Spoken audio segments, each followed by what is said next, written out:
this is an iHeart podcast. Guaranteed human. You're listening to a podcast, so you're doing something else too, like maybe scrolling home listings on Redfin, saving places you like without thinking you'll get them, because that's what house hunting has become. But Redfin isn't built for endless browsing. It's built to help you find and own a home. Redfin agents close twice as many deals as other agents, which means when you find a place you love, you've got a real shot at getting it. Redfin helps turn saved listings into real addresses. Get started at redfin.com. Own the dream. Thank you for calling the Bombas Comfort Line. Bombas make socks, slippers, tees, and underwear made with the highest quality materials. Press 1 for comfort, 2 for style, 3 for donation. You chose style. Bombas has styles for whatever you enjoy. You can run in Bombas, lounge in Bombas, dress them up, dress them down, but always give back in Bombas. Because with every item purchased, another is donated. Bombas, comfort worth calling for. Go to bombas.com/audio and use code AUDIO for 20% off your first purchase. That's BOMBAS.com and use code AUDIO. Hey, this is U.S. Olympic gold medalist Tara Davis Woodhull. And I'm U.S. Paralympic gold medalist Hunter Woodhull. As athletes, our lives are about having a clear path. And a team that you can absolutely trust. So when it came to getting the best mortgage, we chose PennyMac. PennyMac is proud to be the official mortgage provider of Team USA and you. Learn more at pennymac.com. PennyMac Loan Services, LLC, Equal Housing Lender, NMLS ID 35953. Licensed by the Department of Financial Protection and Innovation under the California Residential Mortgage Lending Act. Conditions and restrictions may apply. Support for the show comes from Public, the investing platform for those who take it seriously. On Public, you can build a multi-asset portfolio of stocks, bonds, options, crypto, and now generated assets, which allow you to turn any idea into an investable index with AI. It all starts with your prompt. From renewable energy companies with high free cash flow to semiconductor suppliers growing revenue over 20% year over year. You can literally type any prompt and put the AI to work. It screens thousands of stocks, builds a one-of-a-kind index, and lets you backtest it against the S&P 500. Then you can invest in a few clicks. Generated assets are like ETFs with infinite possibilities, completely customizable and based on your thesis, not someone else's. Go to public.com/podcast and earn an uncapped 1% bonus when you transfer your portfolio. That's public.com/podcast. Paid for by Public Investing. Brokerage services by Open to the Public Investing Inc. Member FINRA and SIPC. Advisory services by Public Advisors LLC, SEC registered advisor. Generated assets is an interactive analysis tool. Output is for informational purposes only and is not an investment recommendation or advice. Complete disclosures available at public.com/disclosures. I fucking hate headphones still. This is Robert Evans, host of Behind the Bastards. And we just spent another 45 minutes having to figure out how to reconnect the earbuds we're using for this. It's very frustrating. But you know what also is frustrating? It's frustrating to live under a dictatorship also. And in a way, isn't Bluetooth a kind of authoritarianism? I don't know. We're going to do part 2 of our episode on Alexander Lukashenko. Yeah. And who's your guest? Who's your guest? What? You have to introduce your guest. Oh, shit. Jesus. I'm just so frustrated by the headphone issues that I forgot to introduce the person who fixed the headphone issues. Yeah, the youth. Local youth, Garrison Davis. Yeah, that's my new Twitter handle. Is local. No, it's not. At Hungry Bowtie from Twitter, Tear Gas Proof Garrison. Hi. Garrison, what was wrong with the headphones? Like local youth, headphones are terrible. Yeah, it's cute. That would be good. Until I'm no longer. I have no idea what's wrong with that. I don't know. That could be your TikTok handle. We fixed it somehow. That could be your youth. That could be your TikTok handle for however many more days Trump allows. Yeah, TikTok. Contact me to be a. Yeah. All right. Yeah. Okay. All right. We're moving on right now. Right now. God damn it. Okay. So we talked about in the last episode how Lukashenko's most known nickname was Batka, which kind of means daddy, which is a little weird. Daddy. Is it daddy or is it zaddy? I just need daddy. Okay. That was a joke for the ladies. No, not that kind of dad. Maybe that kind of daddy. His opponents, though, have another nickname for him that basically translates to Farm Hitler. That sounds more fun. Yeah, which is a fun nickname. And speaking of Hitler, like any self-respecting autocrat, Lukashenko has a history of saying really weird things about Hitler that are... Yeah, kind of baffling. Good. Great. On one occasion, the Belarusian dictator told an interviewer, quote, Hitler created a powerful Germany owing to the strong presidential power. After all, the German order has been developing for centuries. Under Hitler, this process reached its highest point. This is how we understand the presidential republic and the role of the president in it. Yeah. That's not problematic. Yeah. When I become president of every country, I will make sure to model my presidency after Hitler. I prefer to be a strong president, like Hitler, a guy with whom I have less disagreements than you might expect. Exactly. Obviously, these remarks caused a bit of a stir, as it ought to when your head of state compares himself favorably to Hitler. Lukashenko found it necessary to justify himself by semi-backpedaling and telling people that he thought Hitler was, quote, a real fascist, a real idiot in power who destroyed a lot of people, but, and this is where he goes wrong. Oh, Whenever you have that sentence and then add a but, you know you're doing a end good it with job. Destroyed a lot of people. No. End it there. Don't add the but. But he continues, but managed to unite the nation by means of tough policy that stage. The result was obvious. Therefore, there is no need to reproach me that we wish to have the serious tough power in Belarus. That's great. Wow. The result was obvious. I don't know if we saw the same obvious thing in the results there, Alexander, but yes. Lukashenko has one other weird Hitler statement that he's repeated a number of times, which is the line, not everything Hitler did was bad, which again, you shouldn't need to point out. Like, you don't need to say that. Yeah. Like, it's one of those things, yes, we could split hairs and discuss the extent to which the Nazi party deserves credit for the Autobahn or whatever. Well, you know, okay, here we go. But it really isn't important. But here we go. Honestly, Hitler did do one good thing. Yeah, he took Hitler out of the game. That's killing Hitler. That was the one. Yeah. That was the only thing he did that other governments had proved unable to do so far. Yeah. Gotta give him credit. Gotta give him credit for that. So yeah, anyway, Lukashenko, weird Hitler, opinions. So yeah, Lukashenko repeatedly admits to having authoritarian tendencies, but he also, again, gets really pissed when people call him a dictator. In 2012, Germany's foreign minister, Guido Westerwelle, used the term dictator to describe Lukashenko's regime. And I should note here that Guido is homosexual. And the fact that I'm noting that he's homosexual is not a good sign for what's about to come next. Oh, good.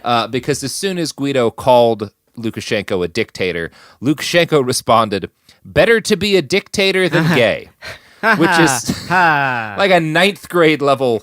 That is a ninth grade in 2004 level.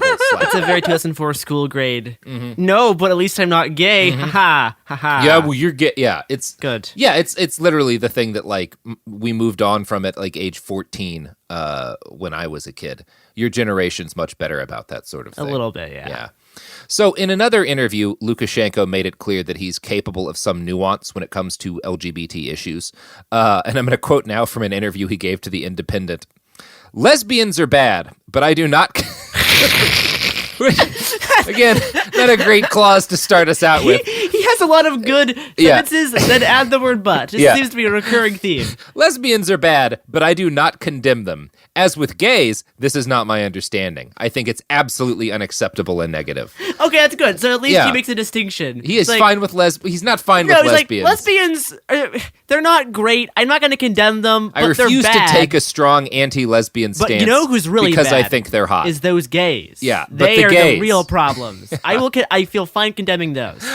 Yeah, again, Lukashenko is like a lot of people you grew up with in your small southern community. Anyway, Lukashenko's cultural conservatism manifests itself in his attitudes towards the Russian Orthodox Church, summed up by this statement he made to a church patriarch. Quote, thank God our church does not suffer from the infections that have crushed the Western Church. He's referring to the Catholic Church there. We have heard it all. Pedophilia, gayness, environmentalism. What the hell is going on? Yeah, the trifecta of pedophilia, gayness, and environmentalism. The three evils of society. Yeah. We are getting sick here, too, so I think that the Orthodox Church and state are not working well enough here. We cannot afford to lose a whole generation of people. Yeah, we can't afford to lose that to environmentalism. That'd be a real shame. Environmentalism and its cousin, gayness. It could have really just ruined the youth with those. Yeah. In 2014, after Russia's annexation of the Crimea, Lukashenko offered to share control over a united Russia/Belarus with Vladimir Putin, telling an interviewer on Ukrainian TV, "I told Putin that after the Crimea annexation, people might no longer call me Europe's last dictator." Yeah, and I don't know. It's interesting because he also held like a peace summit in Minsk that helped bring him closer to NATO over the whole issue. He kept doing that whole weird like jumping in to both sides with both feet sort of thing. Yeah, good. Good. Yeah, I don't pretend to have any particularly deep sight into Lukashenko's mind and like who he is as a person, because he kind of plays a lot of his shit pretty close to the vest. But studying him, you do really get the opinion that he thinks it's important to be seen as legitimately popular. In 2006, after a blatantly false election gave him 86% of the vote, and the international community, decried the fact that he was falsifying the elections, he actually admitted to falsifying the results of the election, but kind of lied about the direction in which he faked things, saying, quote, "Yes, we falsified the results. I've already told this to Westerners. In fact, 93.5% of ballots were for President Lukashenko. People say this is not a European result, so he changed it to 86%. This truly happened." So his argument is like, people are accusing me of lying and falsifying an election. The way to respond to this is to say, yes, I lied and falsified an election, but just to make myself seem less popular. Yep. That's good. I don't think that has the impact that he thinks it has. No, it's not. It's not a good way to build up trust. No. Outside of the official propaganda, a series of local rumors have propped up around Lukashenko. The most common one is that he's mentally ill, suffering from a variant of antisocial personality disorder called mosaic psychopathy. His opponents will generally declare that Stalin, Hitler, and Mao were all diagnosed with the same disorder. And this is like, it's a meme in Belarusian sort of opposition groups, but I don't think it's true at all. For one thing, I don't think he's been diagnosed with anything. I know Hitler, Stalin, and Mao weren't diagnosed with anything. And Hitler, Stalin, Mao, and Lukashenko are all like broadly different kinds of shitty. Yeah, they all definitely, they're not all the same type of dictator. No, they're very, not. Very different. And in fact, if you're picking Hitler, Stalin, and Mao, you're picking like three guys who are actually like the most different three dictators. Like Stalin and Saddam, same kind of guy. But Hitler, Stalin, and Mao, all pretty different dudes in terms of the way they utilized power and the way that they came into power. Weird that he picks those. I guess it's just like they're the big dictators. The three big death counts. Yeah. You could add Mussolini there, I guess, but I guess Mussolini is a little bit similar to Hitler. Mussolini's the most similar, is like pretty similar to Lukashenko comparatively. Like I'd say he's closer to Mussolini than he is to Hitler, right? Okay. Yeah. Yeah. So I don't know. Whatever. Alexander Lukashenko does have a wife, but she very conspicuously doesn't carry out the job of first lady. Belarus has no equivalent to Asma Assad or Melania Trump. This is also in line with traditions for Eastern European despots. Stalin was conspicuously single for most of his time in power. There are rumors that Lukashenko's wife lives in a monastery or a mental institution. And likewise, there are rumors about his children. We're not really sure how many he has. People are pretty confident that about 3 of his sons, Nikolai, Dmitry, and Victor. And it's kind of worth noting that while these guys are sometimes portrayed as, particularly his youngest son, Nikolai, like we talked about this on the Children of Bastards episode, he's the kid who got given a golden handgun. Yeah. His Putin gave him a gigantic golden handgun that he carries everywhere. So there's all these very funny pictures of him, meeting the president of Venezuela with a giant golden gun, massive bulging gun in his little kid suit. Good for him. It's very funny. Good for him. It's exactly what you'd do if you were 11 years old. That's what I would do. Got to, and you can carry a gun everywhere you want, buddy. And it's a giant gold one. It's awesome. Of course you would. Yeah. But so there's this kind of idea that because of the shit that Nikolai pulls, and because of like the reputation he has, that he's being groomed as the like following in his dad's footsteps. And this is actually pretty heavily debated by people who know anything about the country. There's a lot of argument as to whether or not Lukashenko's children are kind of expecting to follow in his footsteps. For his part, the president himself has repeatedly publicly stated that his children don't want to go into politics and that he doesn't consider them heirs. And yeah, nobody really knows how true this is, but a lot of reputable academics do think that he's kind of being broadly sincere there. And yeah, it's hard to say kind of what he wanted for the future prior to this last election. In the late aughts, there were persistent rumors that he felt trapped as dictator of Belarus and kind of was looking for a way out but couldn't find it. And I'm going to quote now from an article in Deutsche Welle to kind of elaborate on that. Lukashenko's biggest challenge, meanwhile, still lies ahead, his exit from the political stage. He recently announced that the 2020 presidential elections will be held as planned, and he is expecting to run again. In his biography on Lukashenko, Valery Karbalovich described the leader as a hostage trapped in a political system of his own making. Lukashenko, he writes, has no choice but to try to remain in power indefinitely. With no viable successor in sight, Karbalovich says Lukashenko's electoral defeat would lead to radical regime change. So that's interesting. That tracks. Huh? Yeah. I wonder. I always wonder how much to believe it when people talk about like these guys wanting a way out or being trapped. Because it does happen. Like Saddam, before the invasion, was like whined all the time about how he didn't want to be dictator anymore. And you do have to think that like for the guys who kind of are less ideological about it and just wanted power, there's a certain point at which you're old and you're rich, and maybe you just like to enjoy being old and rich and not have to constantly worry about being overthrown by angry activists. I don't know. I mean, there's also, like, he has a credible... There's another person that can run the country, which is his opponent in the election. Mm-hmm. So if he wants to step down, he can. He doesn't need to be dictator forever. But here's the problem. Once you've been the dictator... and you've had a bunch of people disappeared and executed for exercising their political rights, and you've stolen huge amounts of money from the country, then if you leave power, you're in a little bit of a pickle. Yeah, that's the thing, right? Yeah, that's the cage of your own making. Yeah, that's the cage of your own making is made with the bones of your enemies, because at a certain point, you've killed too many people to retire peacefully. Because we don't just have an island where dictators can go. Well, we do, and it's Jamaica. But I don't think he likes the heat.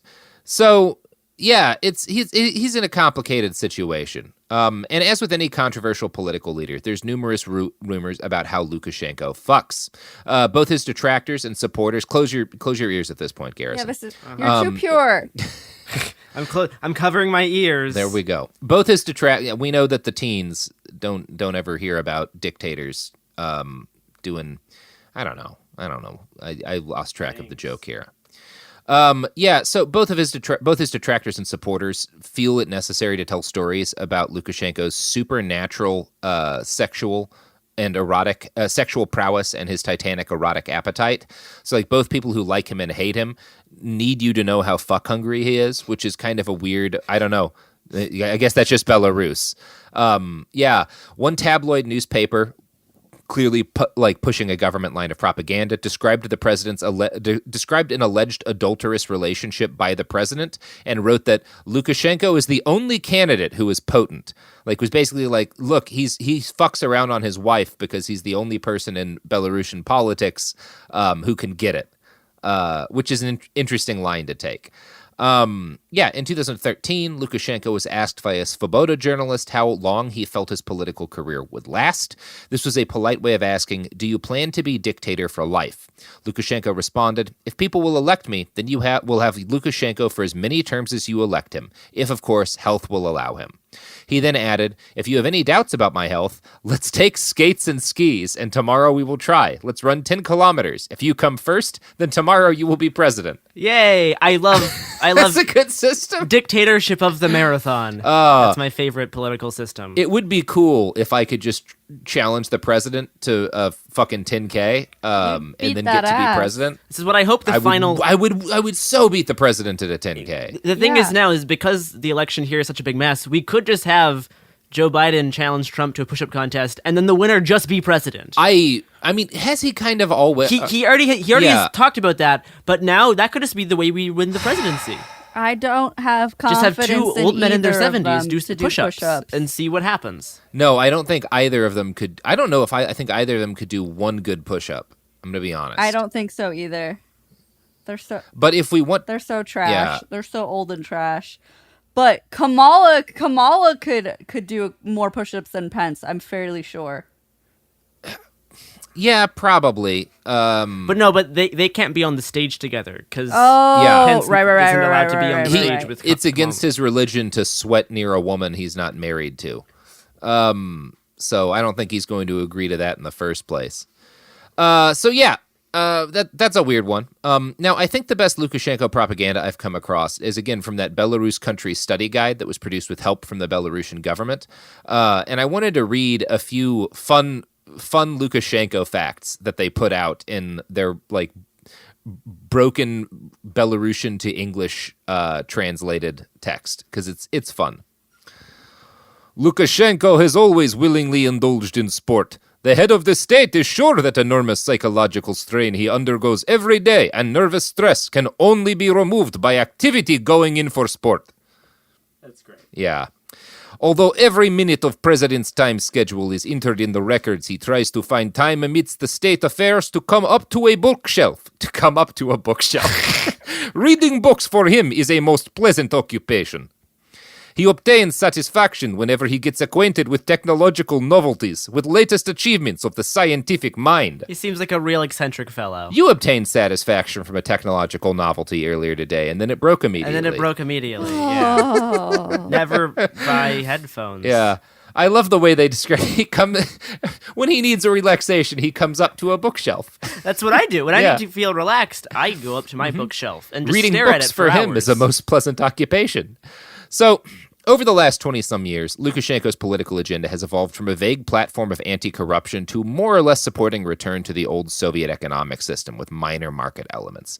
The private sector has been kept pretty consistently at 20 to 30% of the GDP, and Belarus's industry has kept chugging along due in large part to Russian support.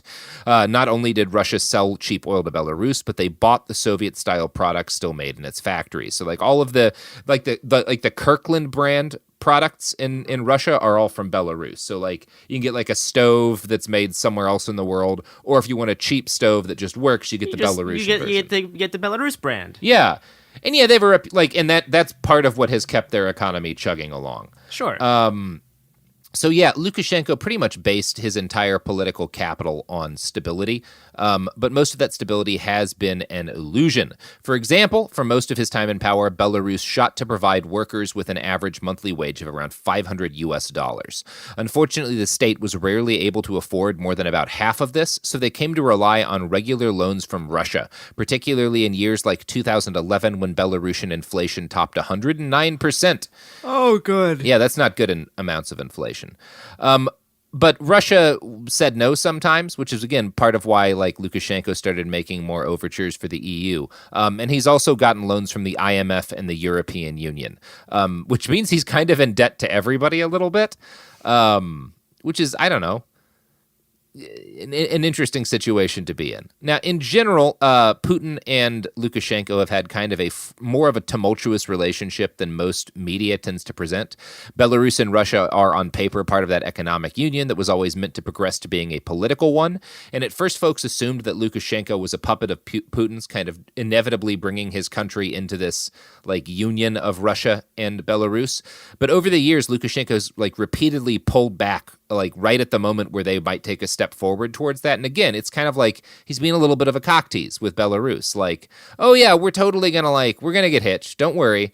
I just gotta go see my, like, bae over the IMF. We're just gonna, like, hang out for a night. Like, but it doesn't mean anything. It's not a big deal. Yeah.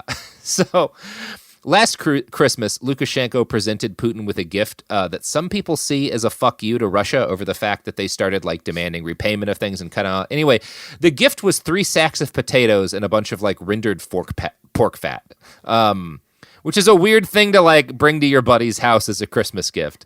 Yeah, Putin seems to broadly have been relatively pissed in recent years, particularly in the last year, and has responded by jacking up oil prices towards Belarus and fucking with the state of their exports to Russia, which has kind of helped to crater the Belarusian economy.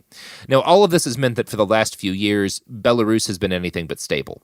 Lukashenko has continued to talk a good game about socialism, but he's reverted to the same sort of austerity measures that we see in Western countries. He's raised the age for drawing out your pension, basically, like, raised the retirement age. He started permitting moderate unemployment. It used to be like impossible, basically, to be unemployed in Belarus, and he's allowed unemployment as a result of the fact that there just was not enough money to force it. And that's brought, political turmoil because people are seeing themselves losing access to some of these like state institutions that had at least been like kind of a salve on the fact they didn't have much freedom. Since 2008, Lukashenko's solution to this has been to periodically loosen up the rules and allow his political opponents to organize and advocate for whatever it is they happen to want as like a safety valve, Things are getting worse and worse, so I might as well like give them an opportunity to just give them a little bit of steam. resistance. Yeah, and you also get to figure out who's the best at organizing resistance and throw them in dark cells. And he kind of developed, he had a history of being relatively smart about approaching some of these protest movements.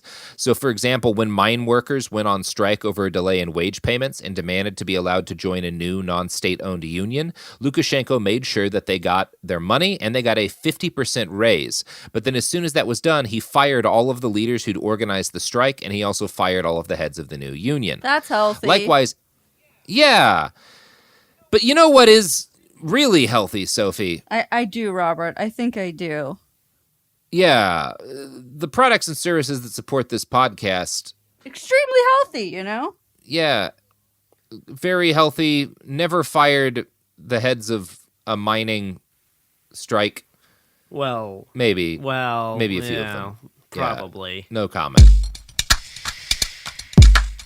Support for the show comes from Public, the investing platform for those who take it seriously. On Public, you can build a multi-asset portfolio of stocks, bonds, options, crypto, and now generated assets, which allow you to turn any idea into an investable index with AI. It all starts with your prompt. From renewable energy companies with high free cash flow to semiconductor suppliers growing revenue over 20% year over year, you can literally type any prompt and put the AI to work. It screens thousands of stocks, builds a one-of-a-kind index, and lets you backtest it against the S&P 500. Then you can invest in a few clicks. Generated assets are like ETFs with infinite possibilities, completely customizable and based on your thesis, not someone else's. Go to public.com/podcast and earn an uncapped 1% bonus when you transfer your portfolio. That's public.com/podcast. Paid for by Public Investing. Brokerage services by Open to the Public Investing Inc. Member FINRA and SIPC. Advisory services by Public Advisors LLC, SEC registered advisor. Generated assets is an interactive analysis tool. Output is for informational purposes only and is not an investment recommendation or advice. Complete disclosures available at public.com/disclosures.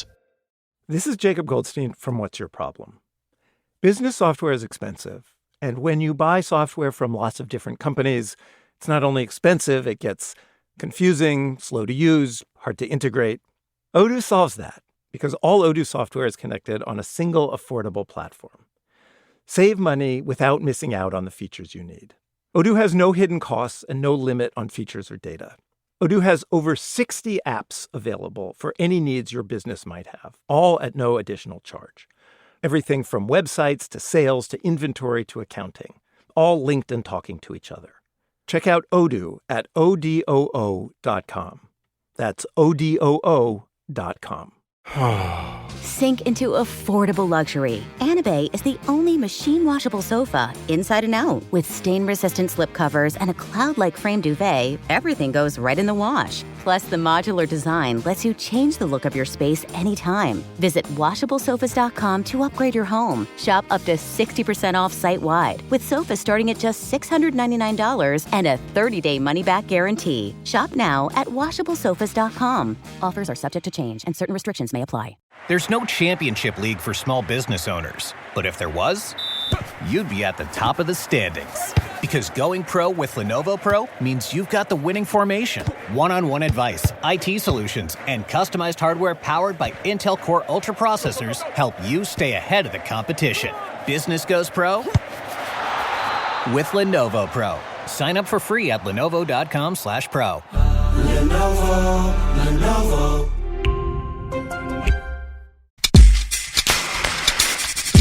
We're back. So, Lukashenko. So he kind of developed over time a pretty canny way of responding to dissent. Every now and then he would loosen the rules for political activism to sort of let people gather in the streets more, but he never actually changed the laws so that at any point in time he could just like have his police start enforcing the laws again. And that gave him an opportunity to like kind of trap people and fuck with them, but also do the safety valve sort of thing when he needed to. I'm going to quote now from a write-up in the Carnegie Moscow Center about the way in which the regime dealt with dissent. Quote, "The regime has several tools to minimize the likelihood of mass protests that might escalate to the point of threatening its survival. First, a significant proportion of Belarusians are excluded from politics as a consequence of the state sector's economic dominance. The country has a widely used system whereby employers are not obliged to extend labor contracts when they run out, usually after 1 year, so the authorities have a powerful lever for influencing the majority of the working population. Similarly, students risk being expelled from institutions of higher education, the majority of which are state-run, if they express political dissatisfaction." So, yeah, it's a pretty sweet situation when you own the state and the state is everything, and you can just shut down people's lives. Yeah, maybe one body shouldn't control all those things. I don't know. Now, protests are allowed in Belarus, but they have to receive state approval first. Yes. My favorite type of protest is state-approved protest. Yeah, it's when they tell you where you can be. Which they always want to do. Like, the police and the authorities always want to be able to tell people where you can protest. Yeah, that's something we're seeing in Portland a lot, is they'll just close off areas of downtown and be like, nope, you can't protest here anymore. Yeah, it's a thing you have to be really on guard for because, it's exactly the kind of thing you do if you want to be able to run an authoritarian state and stop people from resisting it. From 2015 to 2017, Belarus's rules about when people could protest and where were briefly loosened. And basically, people just got fined for partaking in unapproved protests rather than arrested. And this state of affairs lasted for a little less than 2 years until Lukashenko instituted a new law that taxed the unemployed, just the unemployed, who he called social parasites. When protests against this got serious, he cracked down again and stopped letting people go out of the streets without getting arrested. So that's interesting. Lukashenko has shown sort of a habit of giving in and giving concessions to protesters in certain situations in which he felt like it was kind of necessary. So in 2011, drivers who got angry at a rise in gas prices blocked Minsk's central thoroughfare, claiming that their vehicles had broken down. A bunch of them were detained and fined, but on the same day, the president lowered the fuel price. Now, the fuel price crept up again very quickly thereafter, back to the levels it had been before the protests. And he basically just used that as an opportunity to, stop the protests temporarily, throw all of the people who organized them in prison, and then gradually raise the fuel tax back up to the level it had been before. Very, very sneaky. Very sneaky. The smart dictator way to do things. It's the smart way. If you want to be a dictator, that's the smart way to handle a protest. Yeah, it's risky to confront protesters in the street and beat the shit out of them because that can lead to huge mobs of protesters. That can radicalize people. Yeah. And then more people will be on the street. Whereas you give them what they want, you throw their leaders in prison, and then you fuck them over again and see if they're going to be bold enough to come back out. Smart guy. Likewise, President Lukashenko is deeply cautious about promoting charismatic or ambitious men to positions in government. The only thing more dangerous than being a protester in Belarus is being a politician who works with the president and stands out in some way. I'm going to quote again from that Carnegie Russia piece. Quote, "Those who occupy senior posts know this and try not to stand out, give too many interviews, or develop public profiles. Lukashenko's aim is to ensure that neither elites nor ordinary citizens get the impression that someone has a stable hold on the number 2 position in the power vertical. There is no clear heir or favorite in the eyes of the elite, and one should not be allowed to appear. Moreover, to prevent officials from thinking that they are becoming untouchable and to keep them in line, Lukashenko regularly initiates criminal cases, usually on charges of corruption, against some of them. The rare cases, 10 to 15 years ago, in which high-profile officials went over to the opposition, ended with various criminal charges being brought against them to make sure others got the message. In this system, betraying the president's trust is the greatest sin." It seems this country's stability has been sorely based off of this guy trying to keep the country as boring as possible. Yeah. You really get that that impression from it, and that's kind of why Belarus had a hard time. Belarusians who were trying to actually fight against state repression have consistently had a hard time getting anyone to give a fuck. Right now, because of the violence in the streets, has been the first time anyone's really cared about Belarus on an international level in quite a while because people are terrible. And Lukashenko was good at being, he was smarter than an Assad, where it's oh, you don't want to torture tens of thousands of people to death. You just torture the right few dozen people and kill a handful of those people, and everybody else gets the message. and you let them do their little marching and stuff unless they go too far, and then you just, there has to be enough disappear resistance allowed that people feel like they have a little bit of control so that they don't fully rise up. Exactly. Yeah, and he kind of, it's a balancing act, and he seemed to be pretty good at it for almost 30 years. One of the things that kind of disrupted his ability to effectively hide from that, or was one of the things that seems to have disrupted his ability to successfully balance, is the coronavirus. So Lukashenko made an interesting call when the virus hit, which is that he just refused to acknowledge that it was dangerous. Oh, we've never seen this before. We haven't, he makes the president look responsible in his... Oh, that's good. Yeah, it's not good. He told his people that the virus was a mass psychosis and that if they got sick, they should all go to the sauna and get drunk to poison the virus. Yeah, let's all go to the sauna in a moist room where all the air is going around. Yeah. Yeah, that's a great plan. And let's drink lots of straight vodka to lower our immune systems. You gotta poison a virus. Oh, God. Yeah, in late May, he insisted he'd been right not to lock down, stating, "You see that in the affluent West, unemployment is out of control. People are banging on pots. People want to eat. Thank God we avoided this. We didn't shut down." You wanna guess what happened next? I'm guessing thousands and thousands of people have died. Oh, we don't know how many people have died. Because it's Belarus. But the president absolutely got coronavirus. Oh, that's okay. You can see a pattern. States, Russia, Brazil, all authoritarian kind of leadership styles are so incompetent at handling an actual crisis of this scale. And he absolutely refused to make any changes to his life. They continued to hold all of his public appearances. Government meetings continued without masks. He continued to play hockey and go to hockey games. Oh, that's good. In late March, he was interviewed in full hockey gear, saying, "It's better to die standing than live on your knees." Oh, boy. And then he caught the coronavirus.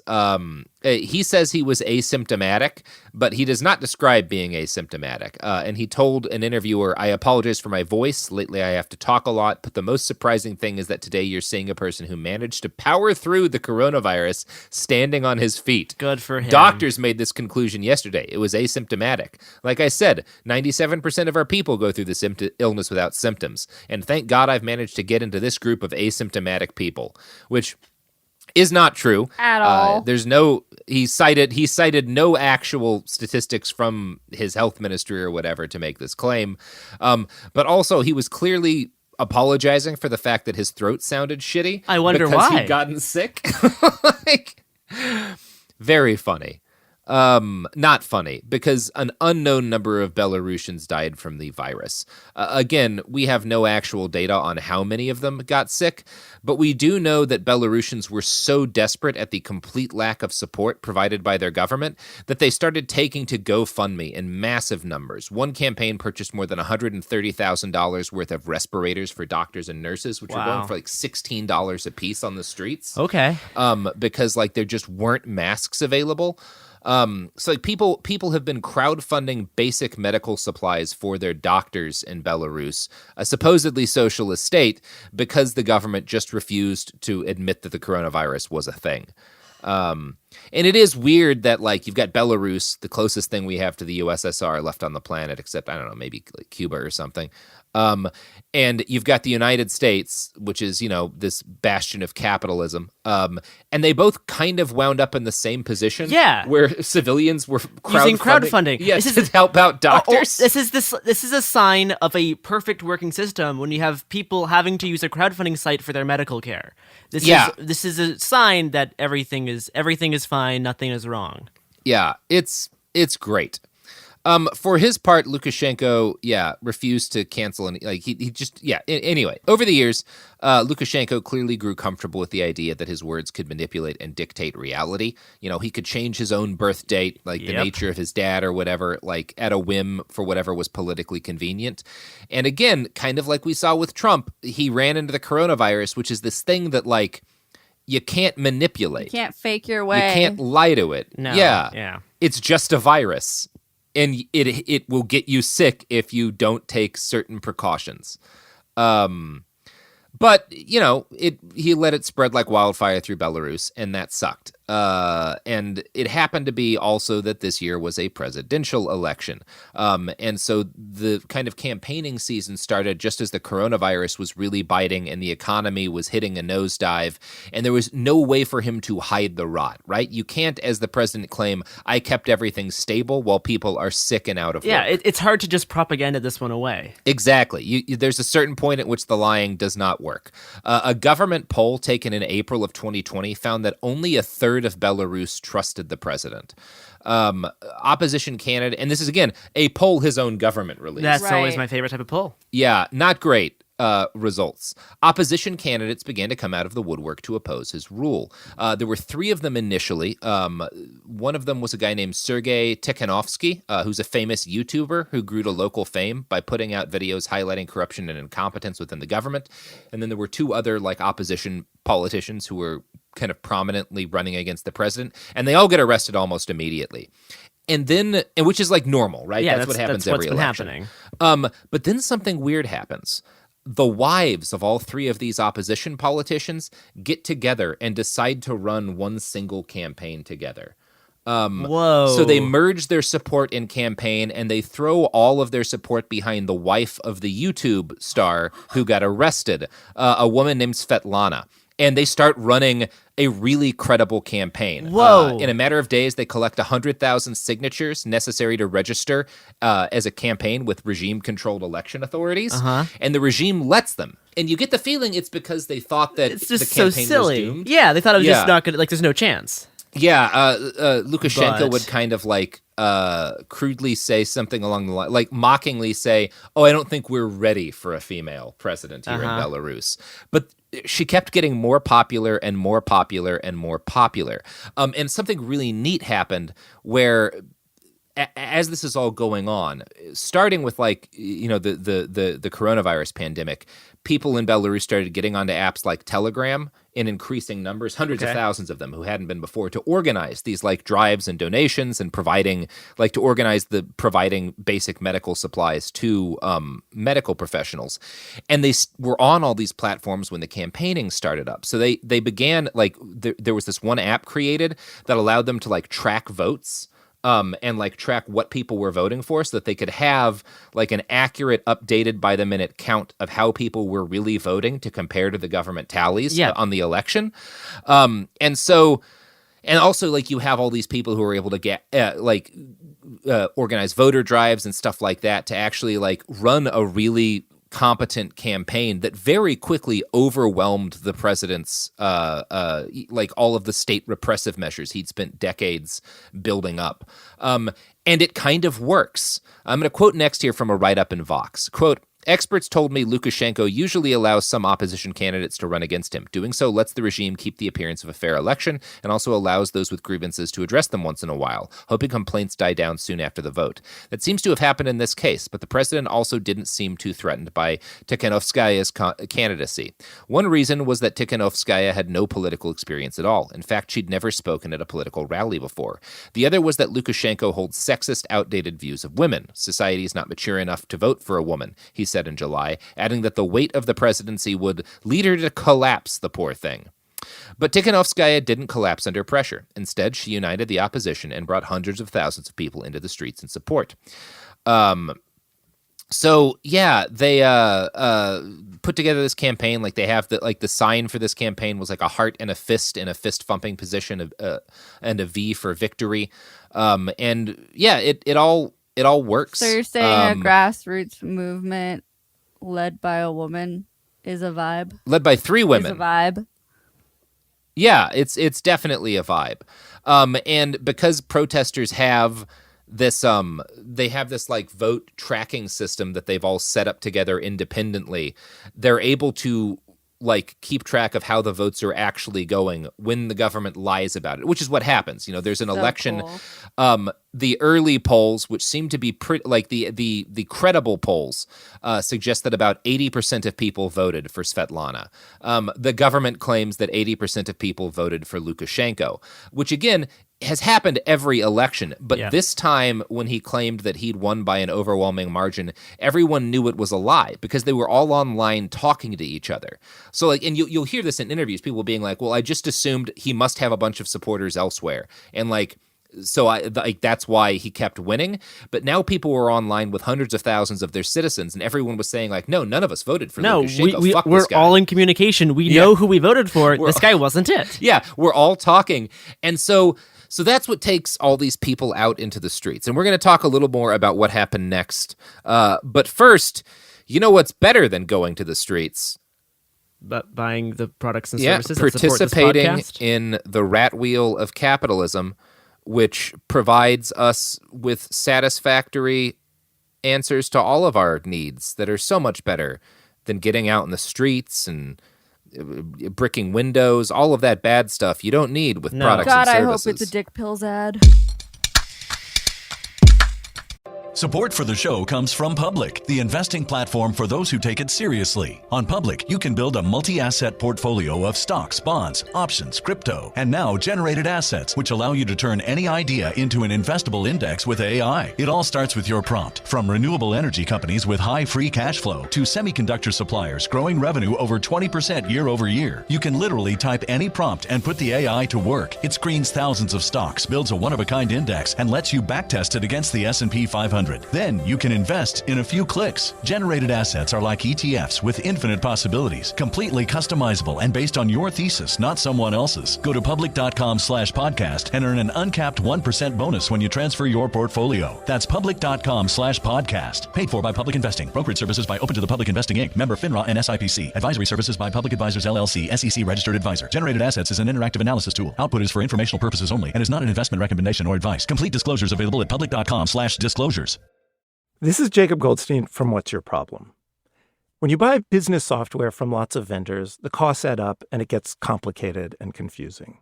Odoo solves this. It's a single company that sells a suite of enterprise apps that handles everything from accounting to inventory to sales. Odoo is all connected on a single platform in a simple and affordable way. You can save money without missing out on the features you need. Check out Odoo at odoo.com. That's odoo.com. Kids, pets, life, your sofa sees it all. But with a washable sofa, stains don't stand a chance. All of our sofa collections come with fully machine washable covers and cushions, making cleanup effortless. Liquid and stain-resistant fabrics provide extra protection against everyday messes. Plus, with modular designs, you can rearrange your sofa however you like. Perfect for growing families and changing spaces. Starting at just $699, it's time to upgrade to a stress-free, mess-proof sofa. Visit washablesofas.com today and save. Offers are subject to change and certain restrictions may apply. Pro drivers live for race day, but for small business owners, every day is race day. That's why going pro with Lenovo Pro matters. One-on-one advice, IT solutions, and customized hardware powered by Intel Core Ultra processors keep your business on the right track. Business goes pro with Lenovo Pro. Sign up for free at lenovo.com/pro. Lenovo.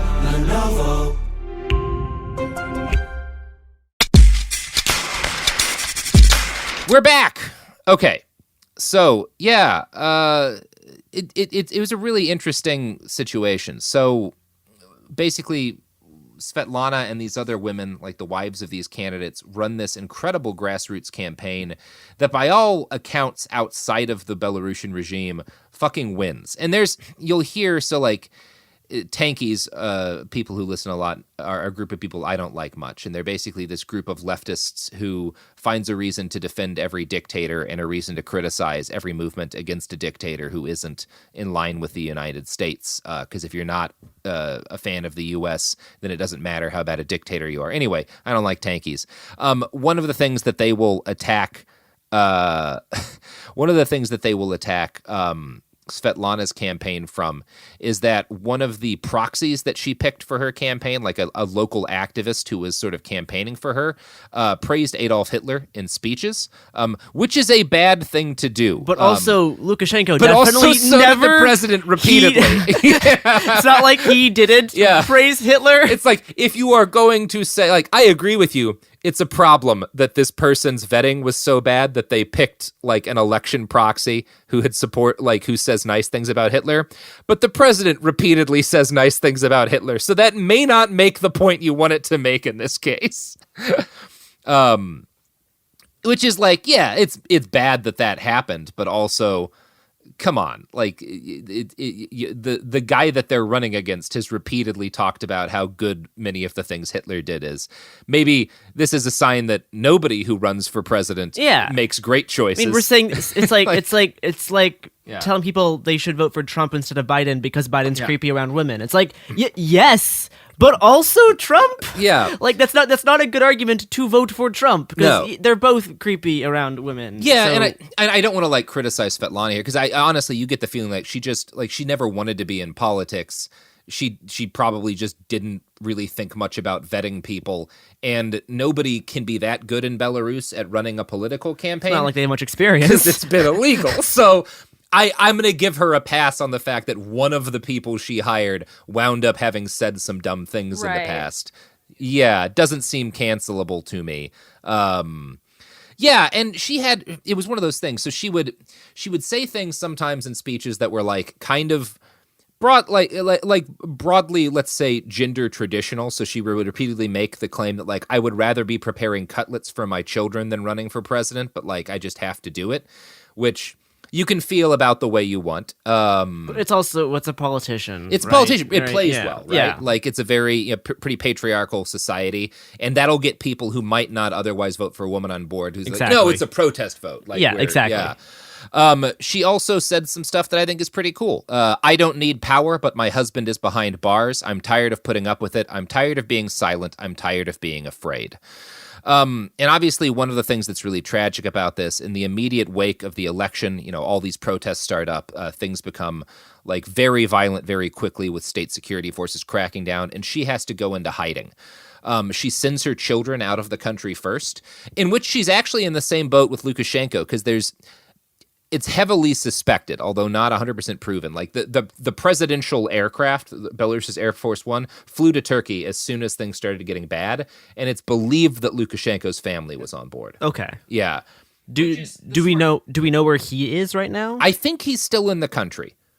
He's supposed to be giving an address pretty soon. Okay. Probably will have by the time this episode drops. And there's a bunch of different... Anyway, so Svetlana comes on, like, basically goes to ground for a while and seems like she gets caught, because the next time we see her, protests are going on, and she makes a video from the office of a government minister where she's like, everyone should accept the election results and go home and not fight the police. And she looks like fucked up and traumatized. We know what's going on. We know what's going on. And she's fled the country since. So she is out and safe and hiding for the sake of her family's safety. And things in Belarus are very bad right now. 7,000 people have been arrested. Now, most of those people, or a sizable chunk of those people, have been released at this point. Again, we are not talking yet, at least, about a regime that is like the Syrian regime, where they're going to immediately kill thousands of people. Yeah. They have killed at least 2 people, probably significantly more, and they're torturing people, lots of them. There was the audio that came out a few days ago. We're going to include a clip from that in a second, but it's audio of protesters from outside of one of Belarus's not-so-secret prisons, just like people... You can hear people being tortured, and we'll play that now.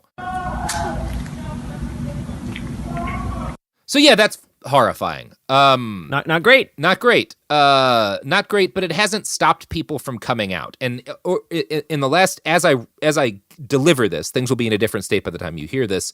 The most recent change has been that the government is allowing mass demonstrations again, and like soldiers are hugging protesters, and like it seems like things got bad enough that he decided, oh God, if I keep repressing people, shooting people in the streets, that will inevitably lead to a revolution, and I don't know that I'll win. I mean, because this morning I saw footage of like police cars joining in on the protest or whatever.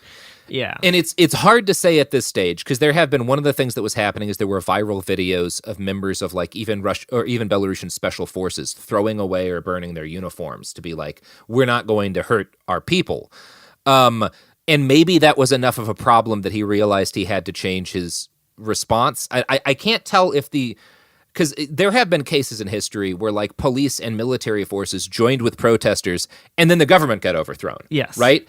I don't know if that's the case. We don't know if it's actually genuine or if it's kind of been being controlled by him to make himself look good. Yeah. And there's also rumors that basically what's going to happen is Lukashenko is going to be backed by Russia and allowed to stay in power for another year and then resign, and that like that's what they're going to try to do. So like he can save some space, but like they want to put their man. But also it's like it's not clear that would work, because basically a significant number of the country at this point is actually more pro-Europe than pro-Russia. It's some polls that have happened have had it been close to 50-50. It's usually about 50% pro-Russia, 35 to 40% pro-EU. Who knows where things are at this moment? But it is a situation that's like kind of the thing that he's been trying to avoid since 2014, which is Belarus winding up kind of like Ukraine, where you have the country split along pro-European or pro-Russian lines, and then Russia comes in and takes a chunk of the country, and there's a big, ugly civil war. Like a lot of really horrible things could happen here. And some of them being that like Belarus could get, sort of absorbed more by kind of the technocratic West and wind up being picked over by capitalists in the same way that like Albania did. There's no easy, great solution here. Yeah. Besides like just getting the elected leader actually elected, like the person who we probably think won the election. Yeah, which is a start. And it is one of those things where you can kind of look through what's likely to happen next and be like, oh, well, it doesn't seem like there's a lot of potential for things to end well for Belarus. And I do... like you can make a strong logical arguments there, right? That like, NATO is going to like the IMF or whoever, like what all these different sort of Western powers that have been slavering at the chance to get their teeth around Belarus will do that, and it'll make life worse for people. Not impossible, although at this point, considering how bad things have gotten, hard to see how that would be worse than where things are. There's also the argument like Russia will take over and like it'll become more authoritarian and things will get worse for people. And like none of the options before them are good. And I don't like getting trapped into that kind of thinking, because it leads you to not be excited about what is a core good thing here, which is that a shitload of people who have not had political agency in their lives are now like drop kicking riot cops in the street and trying to change their circumstances, and that's a good thing. Yeah, absolutely. I mean, these people have for the first time in a while are having a sense of like agency in their life. Yeah, and I don't want to I don't think it should be a foregone conclusion that they will get fucked over like one way or the other by, Russian imperialism or sort of like the fucking shock doctrine capitalism. Like I don't think either of those has to be inevitable. Like it's an unwritten year. Things could be different. Like who knows? Anyway, there's enough things going on in the world that there's not a foregone conclusion yet. Yeah, so that's what I've got for this episode so far. And I hope that if you're in Belarus and somehow listening to this, because they shut down the internet to a pretty heavy extent, people have found ways around it, thankfully. One of the cool stories is that like there's this app that was developed to allow people in China to access the internet that people started downloading in Belarus before the internet or before like all the app stores got blocked. So people have been passing it around in flash drives. The files that's so cool. To like thousands of people so that they could get it on their phones. This is cyberpunk, everybody. Yeah, it's very cool. That's actual cyberpunk. That is awesome. And it's neat. There's been some really cool stories coming out. Like a bunch of British soccer hooligans flew over to Belarus to like fight the cops on behalf. Like, yeah, that's it fucking rules. Yeah. Like anti-racist skinhead types in the UK, which I think fucking rocks. And I was reading a really interesting Crime Think published an interview with a number of different Belarusian anarchists. And people were asked like what their it was really interesting for a number of reasons. One of them was that like one of the guys they interviewed estimated like there's maybe 100 of us in the country, like anarchists who are actually organized in any organized sort of way. Anarchists. But they're also like the people who have the most time and experience thinking about how to fight the state. Yeah, they just spend their free time thinking about this. Yeah. So they've been the backbone and trying to like train up all of these these Belarusians who kind of like never would have considered themselves political activists before, which is a story I'd love to learn more about, to be honest. And yeah, another one of the people they interviewed like was asked like, what can we do to help? And he was like, well, there's some donations that people can want, but like really, if it's at all possible for you to travel to Belarus and help us fist fight the cops, we could really use that help right now. Of course, it's difficult with the plague. Very difficult. Not a great time. I would love to be there doing something, but not easy to get to at the moment, especially for Americans who are no longer welcome anywhere in the world. But yay! Yeah, Belarus, we are paying attention and hope that y'all figure out how to make things better in your lives, and that everyone who says that this is inherently doomed winds up being wrong. Yep. Very hopeful and optimistic ending. Mm-hmm. Very. I love optimism. You know what else I love, Garrison? No. What else do you love? Plugging. You love pluggables. I love like pluggables. The attempts we've tried to plug in headphones all day for hours. Well, actually, because they were not plug-in headphones, it was a nightmare that stole like an hour from our day. We better if we had a splitter, then we could plug in 2 headphones. Exactly. If people had just pluggables. Sometimes progress isn't necessary. What was wrong with the audio jack? Why did people need something new? It worked fine. This is why pluggables are good. Speaking of pluggables, my pluggable is plug your pluggables. Is at Hungry Bowtie on Twitter for protest reporting and other kind of political fun stuff. Mm-hmm. That's what I'm doing right now. That's my main thing currently. And mine is at I Write OK, where you can occasionally see me live streaming Garrison and myself and a number of our other close friends getting repeatedly tear gassed in the streets of Portland, Oregon, as has become tradition in the streets of Portland, Oregon on days that end in Y. Oh, it's a good time, Sophie. Great stuff. Our city is ruined for a long time. Yeah. On an unrelated note, my lungs hurt every day. I wonder why. Oh, okay. Well, that's the episode. Products and services, everybody. Just remember, no matter how dark things get, we always have products and services.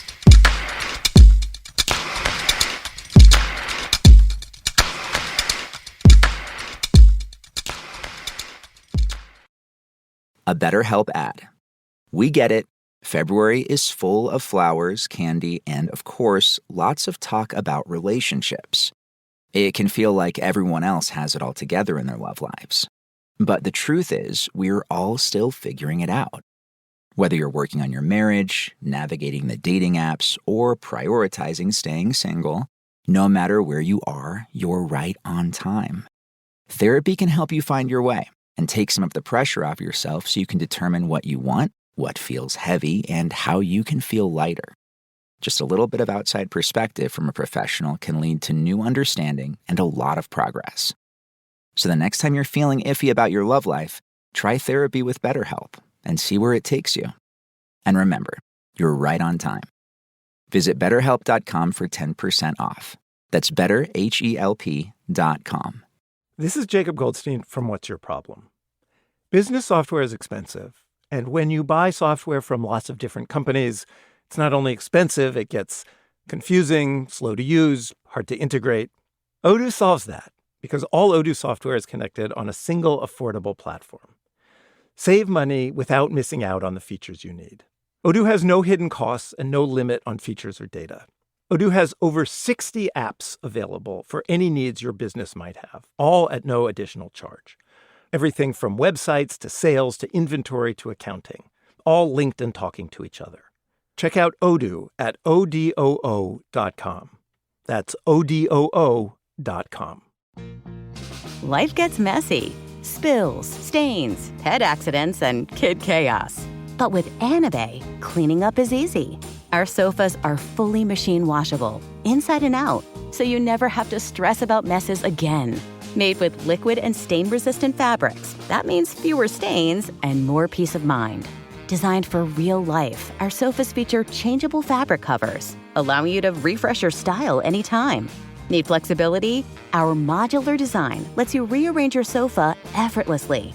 Perfect for cozy apartments or spacious homes. Plus, they're earth-friendly and built to last. That's why over 200,000 happy customers have made the switch. Upgrade your space today. Sofas start at just $699. Visit washablesofas.com now and bring home a sofa made for life. That's washablesofas.com. Offers are subject to change and certain restrictions may apply. There's no championship league for small business owners, but if there was, you'd be at the top of the standings. Because going pro with Lenovo Pro means you've got the winning formation, one-on-one advice, IT solutions, and customized hardware powered by Intel Core Ultra processors help you stay ahead of the competition. Business goes pro with Lenovo Pro. Sign up for free at lenovo.com/pro. Lenovo. This is an iHeart podcast. Guaranteed human.